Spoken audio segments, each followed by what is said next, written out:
একটা ভাই বলেন তো, আমি আসমান থেকে নামে আসছি না জমিন থেকে নেমে আসছি না মায়ের পেট থেকে? কথা কন না কে? মায়ের পেট থেকে আসেন, সেই মাকে কেন দেখতে পারেন না? ঘটনা কি? বউ যা কয় সোল যা কয় তাই শোনেন। আজকের মাহফিলটা শেষ হবে, বাসায় যাবেন, বউকে ডাকবেন, সন্তানকে ডাকবেন। 10টা 8টা 15টা ডাক দেওয়া লাগে, তাও দরজা খোলে না। যদি জনম দুখুনি মা আর আব্বা যদি তোমার বেঁচে থাকে, তোমাকে ডাক দিতে হবে না। ওই মা আর ওই আব্বা তোমার পায়ের শব্দ শুনে ডাক দিয়ে বলবে, আব্বা তুমি কি ওয়াজ থেকে আসছো? কথা কও ঠিক না বে ঠিক? বিবিকে ডাকলে ওঠে না, সন্তানকে ডাক দিলে ওঠে না।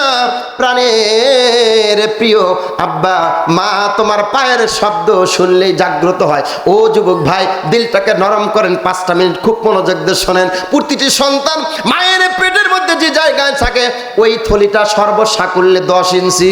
কয় ইঞ্চি? 10 ইঞ্চি। যেই প্যাকেটটার মধ্যে থাকে সেই প্যাকেটটা সর্বসাকুল্যে 10 ইঞ্চি। সন্তানের বয়স যখন 7 মাস পেটের মধ্যে হয়, লম্বা হয় 10 ইঞ্চি, আর 3 মাসে সন্তানটা 5 ইঞ্চি বড় হয়। এবার প্রশ্ন হলো, ডাক্তারকে বলা হলো ছোট্ট এই 10 ইঞ্চি প্যাকেটের মধ্যে সন্তান থাকে, 5 ইঞ্চি যখন বৃদ্ধি হয়, এই 5 ইঞ্চির খবর কি? এবার ডাক্তারেরা বলল, যখন 7 মাস বয়স হয়, সন্তান যখন লম্বা 10 ইঞ্চি হয়, 1 ইঞ্চি যখন বৃদ্ধি পায়, সন্তানের 2টা পা মায়ের কলিজার সঙ্গে সেট করে দেওয়া হয়। আস্তে করে সন্তানের যখন 1 ইঞ্চি বেড়ে যায়, মায়ের কলিজাটা 1 ইঞ্চি উপরে ওঠে।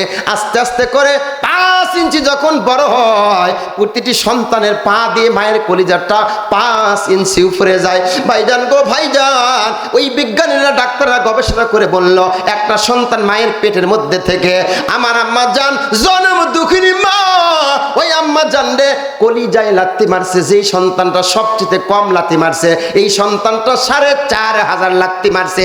এই লাত্তি আমিও মেরেছি, তুমিও মেরেছ, সেই মাকে তুমি কেমনে ভুলে যাও? ও ভাই জানেন আমার, এবার ডাক্তাররা বলল, শোনো রে ও পৃথিবীর মানুষ শোনো, এই 4500 লাত্তির মধ্যে 3টা লাত্তি ছিল ঐতিহাসিক লাত্তি। একটা লাত্তি যখন মেরেছ, তোমার মায়ের সেই পর্দাটা ফেটে গেছে। 2 নম্বর লাত্তিটা মারার পর তোমার মা অজ্ঞান হয়ে গেছে, জরাইটা ফেটে গেছে। 3 নম্বর লাত্তি যখন তুমি মারছো, তোমার মার হুঁশ নাই, হুঁশ নাই। 2.25 কেজি রক্ত ঝরাইয়ে দিয়া তোমাকে এই দুনিয়ার জগতে আনছে। ভাইজান গো ভাইজান, ওই মার কলিজা থেকে, জীবন থেকে তুমি আমি 2.5 কেজি 2.25 কেজি রক্ত ঝরাই দিয়েছি। ওই মায়ের সামনে যদি আমার একটা আঙ্গুল কাটতো, তোমার যদি একটা আঙ্গুল কাটতো, মা কত কান্না করতো।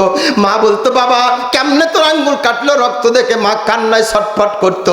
সেই মাকে আমি 2.25 কেজি রক্ত ঝরাই দিয়া এই পৃথিবীর জমিনে আসছি। আজকে সে মা অন্ধকার কবরে চলে গেছে, আব্বা বোকার কবরে চলে গেছে। বাবার জন্য, মার জন্য যদি আজকে আমরা চিল্লানি দেই, আসরে বাজার আসো, কোন বাপ আছে, কোন মা আছে?